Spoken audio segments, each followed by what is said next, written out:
Hi, good morning and welcome to the Biggie Outdoor Radio Show, where we discuss everything outdoors from hunting to fishing. And once again, we're brought to you by Biggie Outfitters and the Biggie Outdoor Museum at the Cedar Creek Mall down in Rothschild. Make sure you swing on by and check out the Biggie Outdoor Big Game Hunting Museum. It's educational. Check out all the great displays as soon as it opens later this summer. They're going to have all kinds of mounts down there, and they will be given all kinds of educational information on big game animals and hunting and its benefits to conservation efforts around the world. Also brought to you by Thunderlube, Bruise Brothers, Skis Meat Market of Wausau, BRB Auto Body, Adrenaline Hydrographics, Snap Fitness, These Hands Massage Therapy, Jim Kreshak Jewelers, and Auto Trim and Sign of Wausau. This morning, we've got a really, really great show for you because I am actually sending you this show live from Africa. I am in South Africa, taping this show from Pretoria area in a hunting destination. And I'm out there hunting with Boss Safaris, which is actually one of the sponsors of Biggie Outdoors and of our Biggie TV shows that we do. And folks, I just actually got done hunting a couple of lions, filming them for television, and doing a couple other hunts, some sable and some other plains game. And I'm learning some really great things while I'm out on these trips. So what I'm going to do is I'm going to share some of this with you. You're going to pick up some background noises and things like that while I'm here doing these tapings. But that's because I am actually doing on-site taping right from our locations. So you could actually hear some animals and some things that are actually happening right here on-site. So, there's a lot of controversy that goes around all kinds of hunting, especially when you start hunting big cats, big game animals, lions, hippos, rhinos, things like that. And we always try to, as hunters, to answer these things and try to stand up for ourselves and defend other hunters. And we always try to give the best information possible. Well, let me tell you, I did some interviews while I was here with some of the PHs, which are professional hunters. And over here, professional hunters take on a little bit different form than just regular guides do over in the United States. They actually have to be certified. They have to go through schooling, and they have to take some tests. And it's quite a rigorous test. Not only do they have to know their animal identification, they have to be able to track. They have to be able to know the different calibers of weapons. They have to know laws and legislation and quite a bit of different things in order to be certified to be a PH, which is professional hunter. So these guys aren't just off the street deciding that they want to become a guide and they get hired to go sit with somebody in a blind. Furthermore, if they want to be a dangerous game PH, they have to tag along with and work as an understudy or as an accomplice, so to speak, with another big game PH, somebody that's been in the business for quite a while, and be checked off on all the different animals before they can actually get the certification as a dangerous game PH. So while I'm over here, I'm working with two of the finest dangerous game PHs in the business with Boss Safaris, and they're actually training up two of their junior PHs at the same time. So I'm actually getting some exposure to a lot of different things while I'm here. In today's show, we're actually going to bring in Leon and Wayne from Boss Safaris, the two owners, and I'm going to have them sit down with us, and we're going to ask them some questions here. And I'm going to tell you some of the things that I've learned from some of the other folks. And I'm also going to bring in some of the guests that have been hunting over here with us. Actually, both of the fellows that have taken the lions. One hunted a lion with the rifle, Pat Kelly from Alaska, And the other one is a fellow that hunted his lion with a bow. This is his second lion, his first male lion. He hunted a female last year. And his name is Steve Hicks from, I believe it's World Class Adventures, but he'll give us all that information here in just a little bit when he joins us. And Steve is also from Alaska, and he's the one that brought Pat Kelly down here to Boss Safaris. And we'll actually have Steve joining the Big E Outfitters lineup for brown bear, moose, sheep, and a lot of other things that you can do up in Alaska. And later on, Big E Outdoors will actually be going up there and doing some shows live. We'll actually be doing some hunting up there on television. So you'll be hearing a lot more from Steve as well. Probably be back here next year in Africa and doing some hunting with Steve. Steve also brought along his girlfriend, Kate, who came down here to Alaska, or came down here from Alaska to South Africa, and this is her first trip down here, and she's getting broken in on big game hunting. And so this is all something new for her, so we're going to hear some things from a perspective of a new hunter.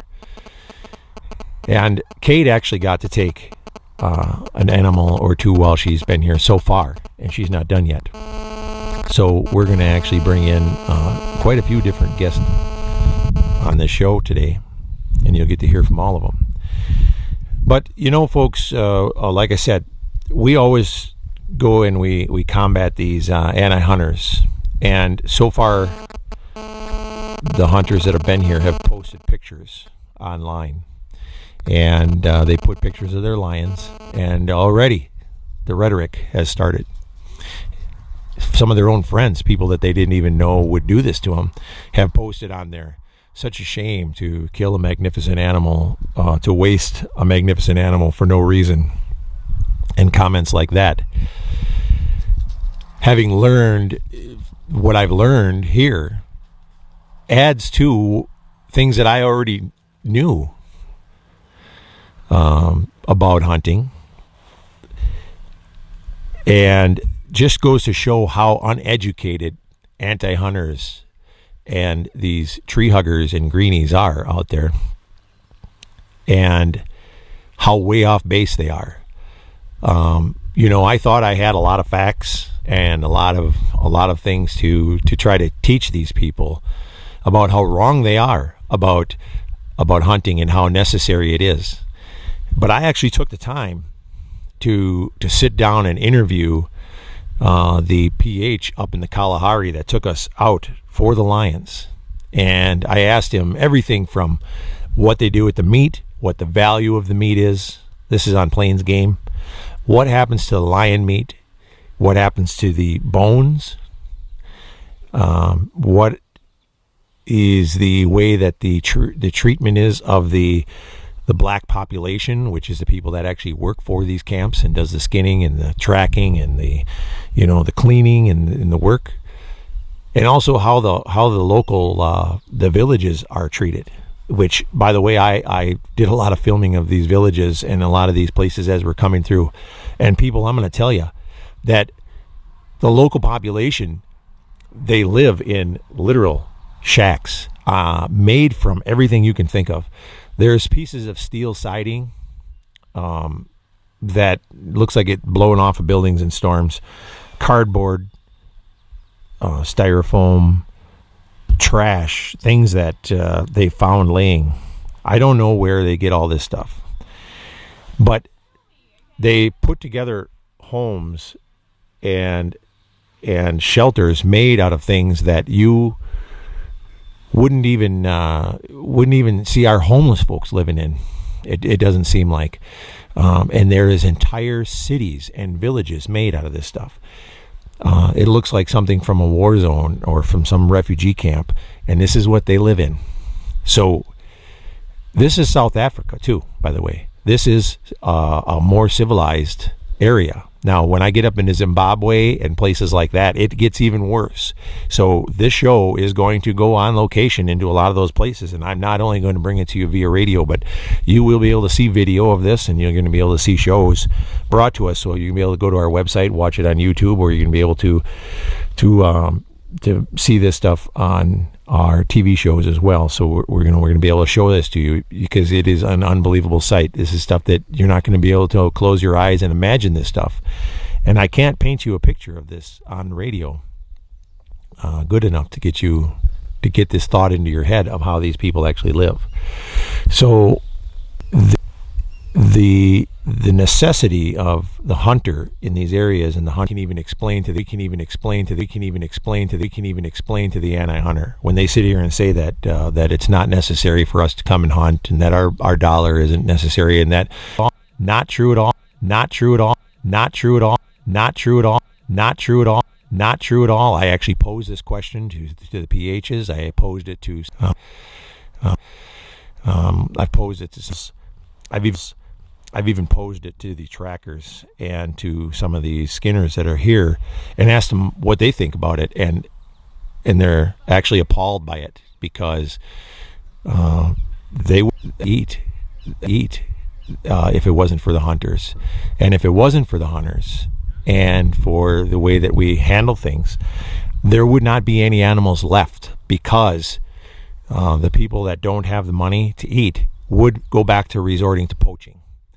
And there is a huge difference between poachers and hunters. This is the problem with the anti-hunters. They try to group poaching and hunting into the same ball, and they try to put us into the same mold. And somehow we need to differentiate ourselves. And the only way that we differentiate ourselves is by good practices and good behavior and good stewardship out there, and by putting forth our good foot and giving a good image of ourselves while we're out there hunting. So I'll get back to all this right after these messages. So, welcome back to Biggie Outdoor Radio. Just before the break, I was talking about good stewardship and putting forth a good image of hunters and differentiating ourselves between the poachers, because this is how the anti-hunters try to project us to the non-hunting group. They try to make us look like poachers, and what they do is they'll take the images of us with the lions and with the giraffes and with the zebras and things like that, and they try to make it look like we're killing the innocent, beautiful animals that don't need to be hunted. And if we're not good enough at answering the reasons why that we hunted these animals, or answering the term of trophy hunting, which actually I tried to steer away from that myself until this trip. I tried to avoid the term trophy hunting. I actually, I guess I took it when somebody called me a trophy hunter or talked about trophy hunting, I took it as a slam or a slander. But after this trip, I will tell you this. I'm a trophy hunter. And I'm not afraid to say it anymore. And I can say it with pride, and so can you. If you're a trophy hunter and you trophy hunt for the right reasons and you do the right things with it, you can be a trophy hunter and not be ashamed of it. Because I actually listened to these professional hunters over here tell me about trophy hunting and what it means to them, and they explained it better than I ever could have, and how important trophy hunting is. Trophy hunting has actually saved lions in Africa. Trophy hunting has saved the sable in Africa from near extinction. It's brought it back to numbers that are sustainable and are now into a point where they can export it to other countries to bring it back from near extinction. It has brought back many animals, and it's been brought back because of trophy hunting. That's right, trophy hunting. Trophy hunting feeds the country of South Africa, folks.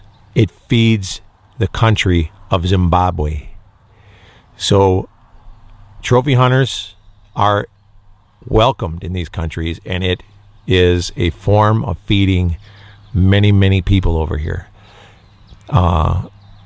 They are very glad to have us come over here, and I can tell you that these farms over here range in size from 5,000 acres to 100 to 200,000 acres. I hunted on one that was 400,000 acres for lions. I didn't think that we were ever going to find what we were looking for, but we did. And I can tell you that we were looking for some Cape buffalo up there for over a week, and we never found them. We left without finding them.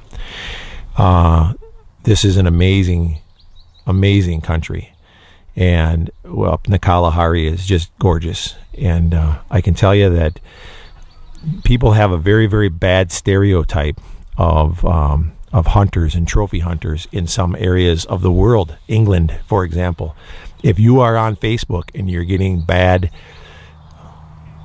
comments and people that are attacking you and they're from those countries, you can block those countries, folks. You can go onto your Facebook, go into your settings, and you can block those countries out, because your image and the way that you are projected to the non-hunters is definitely something that we need to work on, okay? Because that's one of our problems. Now, the other problem that we have with projecting ourselves in a good manner is how we conduct ourselves. Like I said, we want to make sure that we're not balled up with poachers. So by not wanting to get thrown into that group, we have to not act like poachers, okay? What does that mean? Well, you should be able to figure that out for yourselves, but it means to not act like poachers. This is what it means. It means that there's reasons that there's bag limits on things. There's reasons that there's regulations on things. We should be supporting those reasons. We should be getting involved in conservation. Of course, our DNR does things that we don't agree with. I don't think that they have their heads on straight in a lot of things. I don't think that a lot of those DNR people really think before they act. So that means that hunters need to get involved. We need to be involved in the decision-making process. They shouldn't be out there just forcing stuff on us and throwing wolves into our woods and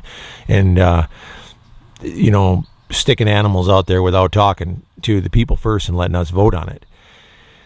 But we need to be involved, and we also need to understand why are they putting the limits on deer the way they are.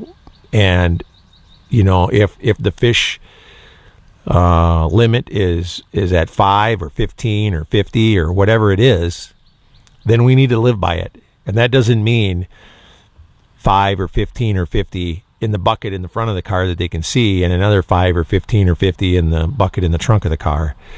It means we live by the limits. And the same with ducks, and the same with deer.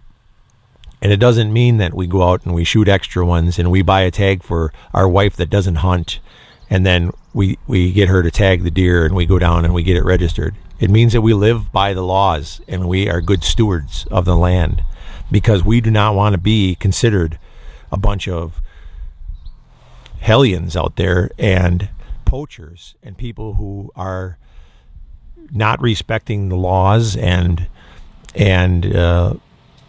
because that's what the anti-hunters are using against us. Every time one of us gets pinched and gets a ticket and does something stupid, then they turn around and they use that against us, and it just makes us look bad. There's enough people out there that are ignorant that we don't need that.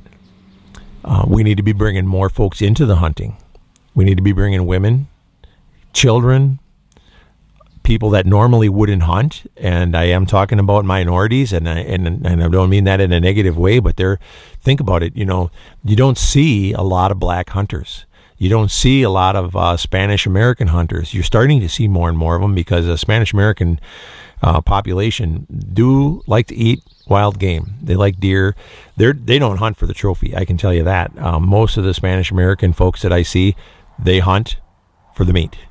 And I'm seeing that of a lot of the Europeans as well. They hunt for the meat. They're more concerned about shooting a trophy animal, or about shooting a mature animal than a trophy animal. And there's something to that. When you shoot a mature animal, it's going to be good size. It's going to have some character. And over in Africa, they do a lot of that. They shoot an animal that is mature, and they may pass up one that actually had longer horns, but he's still breeding, and he's still got good genetics. He's still passing on good genetics, and he's not ready to be harvested. But that's their rules, and that's the way they are. The only hunter that comes over here and argues with them and constantly tells them that they are looking for record book animals as far as horn growth, and constantly wants to shoot the biggest, and the biggest is the American hunter. We're greedy. All the other hunters that come here want to shoot a mature animal, and the proper animal that needs to be culled from the herd and taken from the herd. And that's what they do. It doesn't matter what country they come from. Well, we come here, we're all about breaking the records. And that doesn't matter if we end up taking one that should have stayed in the herd to continue to pass on the genes. We'll shoot the young one. So these are things that they actually talk about, the American hunter. And I've seen it myself. I've ridden around in the vehicles over here on my days when I've been riding with the PHs and not hunting myself, and I've listened to the American hunter talk about wanting to shoot the 50-inch kudu or the 60-inch kudu, and he won't shoot anything less. He'll see a nice mature one that could be 2 inches shorter than what he wanted, but he won't shoot it because it's not the record book animal that he wants, and it won't make the books, and he's all about making the books.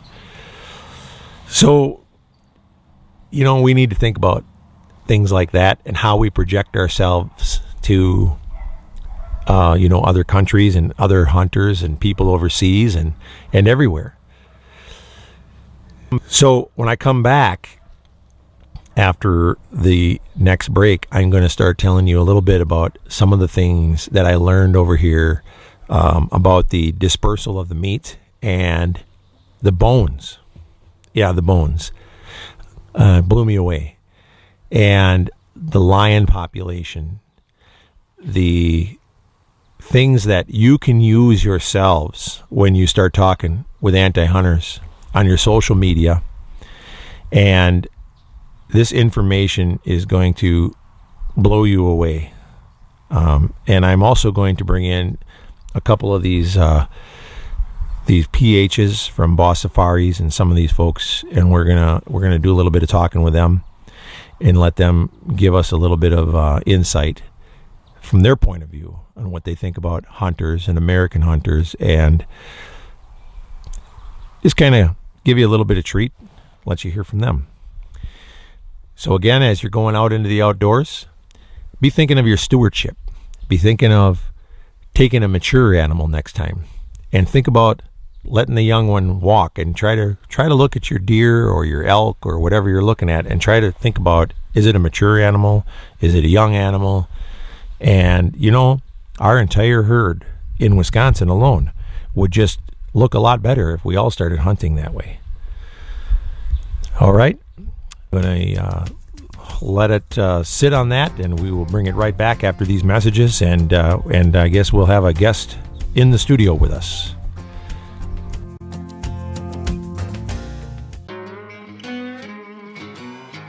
All right, welcome back to Biggie Outdoor Radio, and I have Leon from Boss Safaris here with me. And again, we're on location at one of Boss Safaris' concessions in South Africa. We're a little bit south of Pretoria. Correct, we're a little bit south in the Limpopo province on the northwest border. Okay. And we're hunting plains game. This is actually a concession here that is for archery only. We have one that's archery only here, and one that's you can hunt rifles at. Correct. Is there a lot of places here in Africa or in South Africa that are archery only? Yeah, there's a lot of places. There's a lot of places that concentrate mainly on archery, and the same as the concession that we're on, they only did archery hunting. They've just bought on a new section of the farm, and this section is where we're actually now allowed to hunt rifles and so on. But it's strictly controlled, no hunting for any vehicles or anything like that. Just so that once vehicles drive in there, the animals can remain calm, remain in their normal state, and not feel threatened by any vehicles and so on. But yeah, there's a lot of hunting concessions out in Limpopo. Well, in the whole of South Africa, actually, for that matter.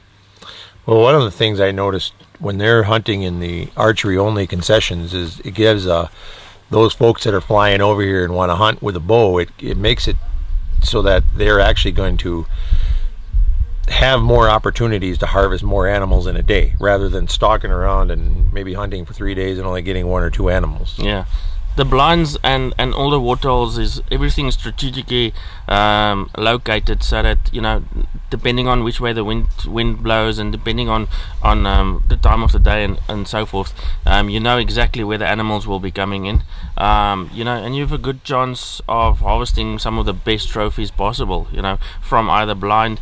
But in walk and stalk is just as good. You go into certain of the areas, you have a good chance. If that is your thrill and you want to walk and stalk with a bow, yeah, you'll be successful. Yeah, I seen that, and I also seen that this place here had everything in it. It seems like we've seen duiker. We saw duiker this morning. We saw Cape buffalo. Correct. There's impala. There's waterbuck. There's even blue duiker. There's klipspringer. There is steenbuck, springbuck, kudu, just a huge variety of species. Yeah, that and big impala too. Nice. Yeah. What were we looking at? Some 24 and 25 inch impala today. And it's known that there's some impalas walking around here between 27 and 28 inches. Ooh. So there's plenty of Roland wards. There's plenty of trophy animals and some really, really nice animals to harvest. And good quantities of them as well. It's not a question that there's only 4 or 5 of them. We'll walk into herds of them. So very good numbers as well. So they have just about everything here to hunt then. When we were up in the Kalahari, we actually had one fellow that had 2 Roland Ward animals, right? Correct. Yeah, Pat that was hunting with us from Atlanta. He was fortunate enough. We got him in on some good animals. He shot a Roland Ward sable, as well as a Roland Ward white lion.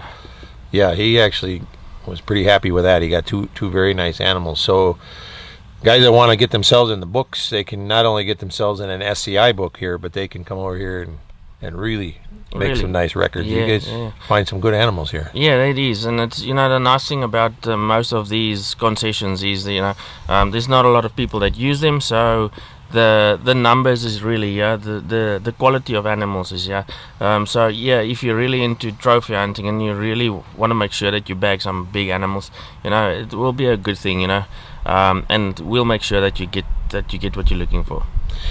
Okay, one of the things that I wanted to talk to you about, and I was just talking about in some of my earlier segments, was the impact of hunters on the conservation and bringing the animals back. And remember we were talking about that up in the Kalahari on the video that we did, and about bringing the sables back and about bringing the lion population. Yeah. Can you tell us a little bit about where the lions were and how many lions there are now because of trophy hunting? Yeah. Well, the impact of the conservation of lions, it's really huge. The wild population of lions have gone to a state where lions have come under threat, and the wild lion population is at the moment it is really under threat. There's a lot of factors that plays into it, especially down in South Africa and across the borders. Tuberculosis is wiping out the wild population of lions. So breeders in South Africa now have took it upon themselves to start breeding good quality, good DNA lions, not just to be re-established back in nature, but also for the hunting industry, because there's a lot of hunters out there, and South Africa's been having a lot of pressure on lion hunting recently in the last 2 years, and I know that America and that the guys in America is trying to ban the hunting of lions and the export of lions from South Africa. But the positive is there's a very, very healthy population of lions in captivity. It's born and bred for the hunting industry, and the advantage of that is it's keeping a healthy population alive, not just for hunting but also for putting them back in nature, so that we can always have the DNA and always make sure that there's a data bank of animals that we can use and send out to different areas in South Africa and keep in such a way keep the species alive. Without the hunter, there isn't the end user if there isn't a hunter. The end user is not the guy that breeds them. There needs to be somebody who breeds them and can buy them, and obviously then can sell them. And the hunters at the end of the day is the end user of these lions. And a lion that gets too old to breed will be hunted. It's no good seeing it dying. It's no good even feeding the animal, because they only eat meat and it's very expensive to feed them meat. So at the end of the day, everything works in such a conjunction that the end user becomes the hunter. And America is one of the biggest trophy hunters in lions currently in South Africa. So what you're saying then is, if there wasn't an end user, the hunters weren't there, they would just lose interest in raising them for all the other reasons as well. There wouldn't be any money. It'd be just too expensive. So it would be zoos. It would be zoos trying to keep a population alive, But at the end of the day, the more hunters there is, the more the demand is for lions, the more breeders there'll be. So eventually more people in South Africa will climb into this and open farms and breed these animals. So eventually it just gets bigger and bigger and bigger, and by that the end user becomes the hunter. And once there's an end user and once there's a demand for that at the end user, then yes, obviously lions will and is going to continue, the population is going to continue growing. Okay. How about the sable? Sable is the same. What happened was, years ago, the population of sables in South Africa dropped. South Africa is not the main, didn't have the main population of sables. All our bordering countries, Angola, Mozambique, Botswana, Zambia, and Zimbabwe, had very big populations.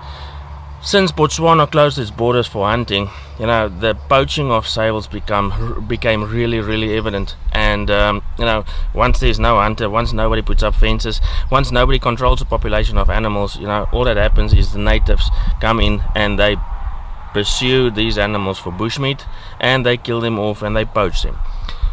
So what happened was the population of South Africa started depleting as well, and the only way that they could stop the total devastation and the eradication of the species was to go over the borders, get some of those animals, bring them back to South Africa. And while South Africa was a stable country, we had the opportunity to put them down in pens and start breeding them and selectively get the DNA and so on and spread them all across South Africa, to where the stage was that sables were critically endangered, to the stage where there's enough sables, you need permits and so on to hunt them, but there's enough sables for every person to go around now, and we'll be able to harvest a very, very good sable, without any hassles. Yeah, I noticed that when we were here. I mean, I've seen sables this time, and I've been hunting over here quite a bit, and I've not seen sables like I've been seeing now. And it was interesting to hear that they were, once threatened and almost gone, and now there's sables everywhere. Yeah, correct. And every farmer now has a couple of sables. There's an end user. Once again, if there's an end user, there's a market to keep these species alive. If there's no hunter, we don't. The thing is, if we don't have an end user, why would we breed them? So as long as there's hunters, as long as there's somebody that wants to hunt a specific animal, there will always be people trying to breed them and get the population up so that they can put them back in the market for hunters. So at one time you couldn't hunt sables? No, at one time they were critically endangered. And when they were endangered, their population was going down? Yeah, correct. So hunters brought them back? Yeah. They brought them back for hunting, and now there's more than ever because Correct. and that's the thing. It almost sounds counterproductive, but it's not. No, it isn't. Most of the species, you look through the Americas as well. Certain species that was almost, brought to the point of extinction. The guys who brought them back was hunters. Not conservationists. Conservationists play a big role. We're not saying that they do not play a big role. Put some pressure on. You do find that they play a role in it. But at the end of the day, there needs to be an end user. Things can't walk around, just feed and die off. We need to make sure that there's a person who can harvest them. And hunters are paying extravagantly huge sums of money. To give you an example, last year, the trophy hunters only, we're not talking about any animal or any species that wasn't a trophy. Trophy hunting alone brought into South Africa 1.6 billion rand, which is about 160 million US dollars. Just out of trophy hunting. That is not animals that, like I said, it is female or any cull animals that was taken off. That was just trophy hunting. So the money injected back into hunting and back into the coffers of South Africa, 1.6 billion rand. It's phenomenal, and we estimate that this is probably going to double or almost double this year. Well, hold on, we're going to come right back after these messages and we'll continue talking about that. So, okay, we're back at Biggie Outdoor Radio here, and we're still talking with Leon, who is one of the owners of Boss Safaris, and you can book your next African adventure with Boss Safaris direct, bosssafaris.com, or you can go to biggieoutfitters.com and find a link to Boss Safaris right there. Believe me, you won't regret it.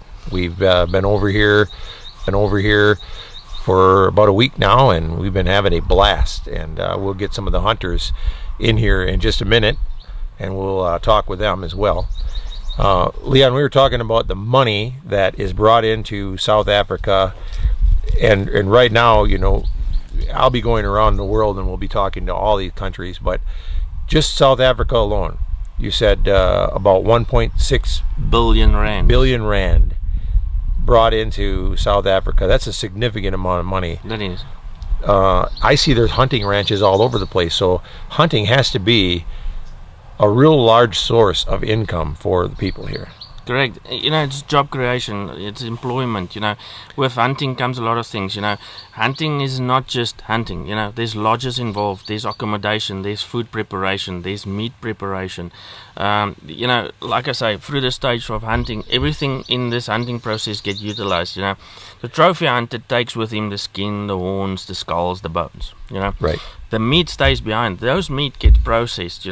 Meat goes out to either poor communities, meat gets processed for the end user, which might be even the clients, or is even the clients, and excess meat and so on gets sold to butcheries, and floods into the market again. None of this meat just gets thrown away or anything like that, so from the moment that the hunter arrives, people starts getting employed. Right. So the more hunters we have, the more employment we have, the more rooms needs to be built. So this whole thing is just a snowball that's getting bigger and bigger and bigger. And it's not just for the communities and so on. It's also for the whole of South Africa.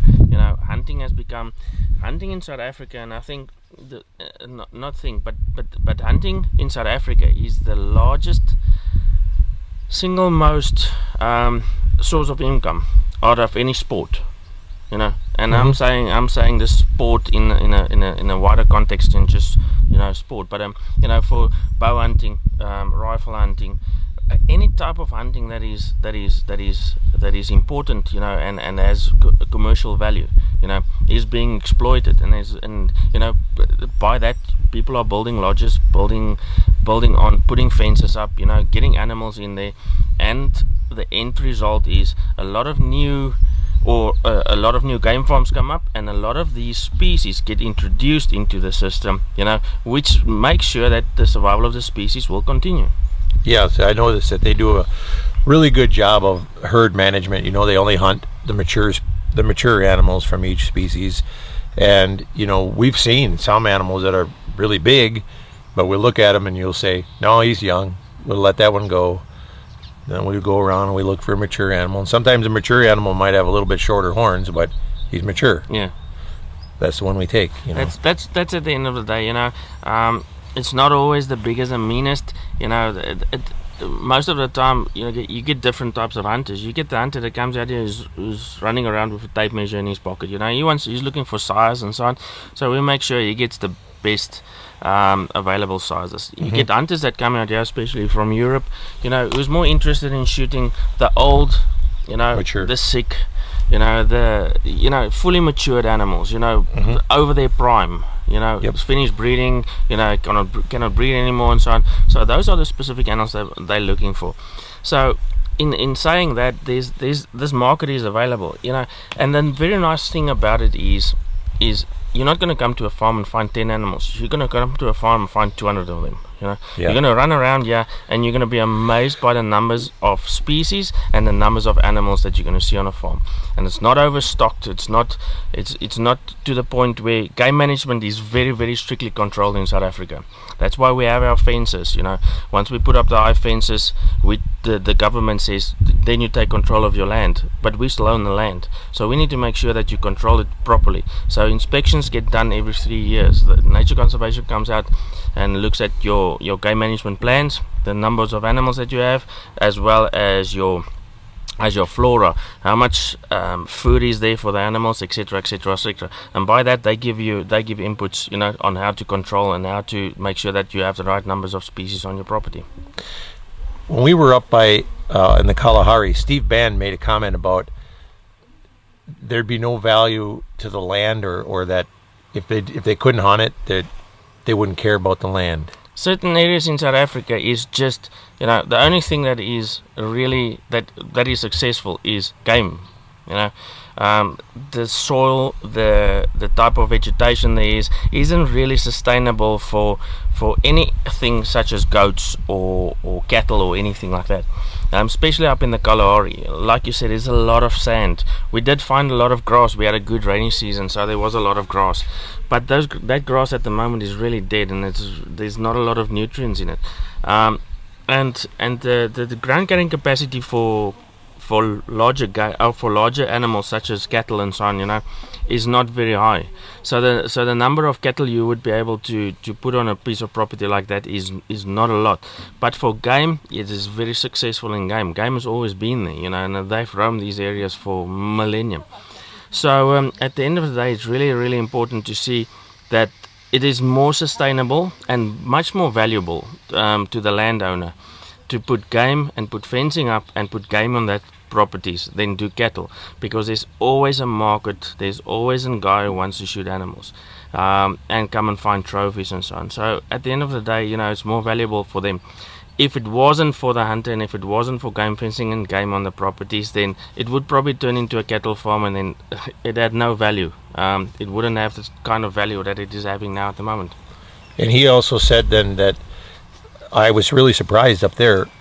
A lot of this is another thing that the anti-hunters, they come on and they like to try to call BS on us and say that we don't give the meat to the villages and we don't give the meat to the communities. Steve told us that half the meat that we harvest up there, they actually take it out. They cut it up and they actually take it out and literally give it to the villagers. Yeah, out there, the local community.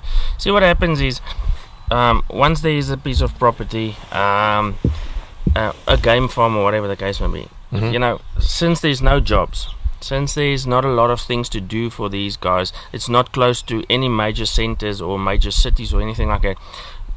Job loss and job creation is not easy. By putting up game farms, like in the Kalahari alone, that lodge where we were, 11 people get employed, excluding their families. They have families staying with them, kids and daughters. If the husband gets a job, his wife and kids stays there as well. So that's excluding the other kids, but 11 people get employed. So what the guys in the Kalahari is doing, because of the size of their properties and because of their where they're located, not close to any major centers or so on, a lot of unemployed people would take dogs and illegally hunt or poach on these properties and so on, and kill animals that they're not supposed to. The rhino is under threat, as or is being pursued. The rhino is coming under threat.